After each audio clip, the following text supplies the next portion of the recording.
నించిన కక్ష కల్మషం లేకుండా ప్రతి ఆడపడుచుని కూడా గౌరవిస్తున్నాడు. అది ఆయన క్యారెక్టర్. తన నాయకత్వ లక్షణాలతో నేడు ప్రధానమంత్రి కూడా ఆయన నాయకునిగా ఈరోజు ఎదిగే విధంగా ఆయన్ని మెచ్చుకున్నాడు.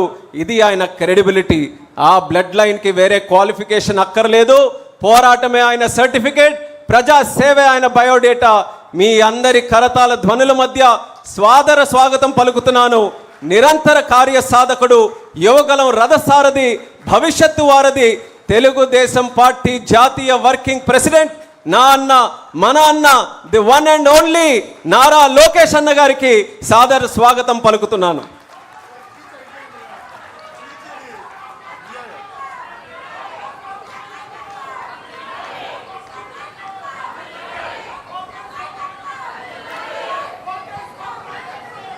జై తెలుగుదేశం, జై తెలుగుదేశం.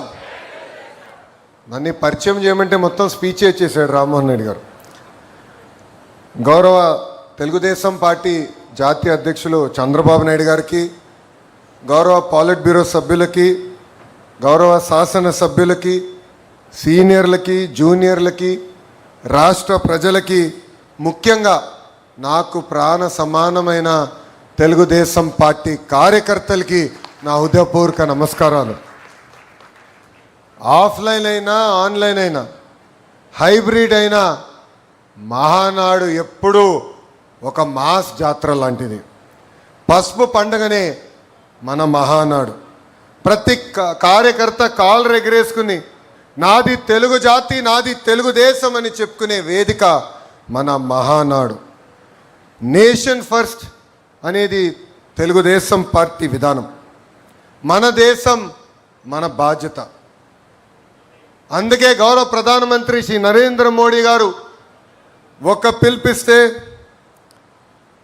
నెల్లూరులో భారీగా మహానాడు ఏర్పాటు చేసుకోవాలన్న ప్లాన్లు మనం క్యాన్సిల్ చేసుకుని ఈరోజు హైబ్రిడ్ విధానం మనం ఏర్పాటు చేసుకుంటాం జరిగింది.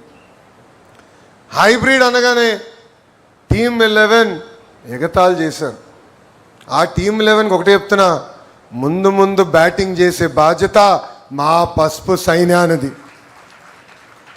విశ్వవిఖ్యాత నడసార్వభౌమ స్వర్గశ్రీ నందమూరి తారక రామారావు గారు దేశానికే ఒక లెజెండ్.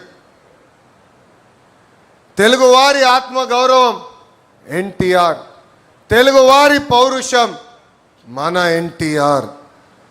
సినిమాలో కానీ రాజకీయాల్లో కానీ ఆయన ఏనాడు ట్రెండ్ ఫాలో చేయలేదు.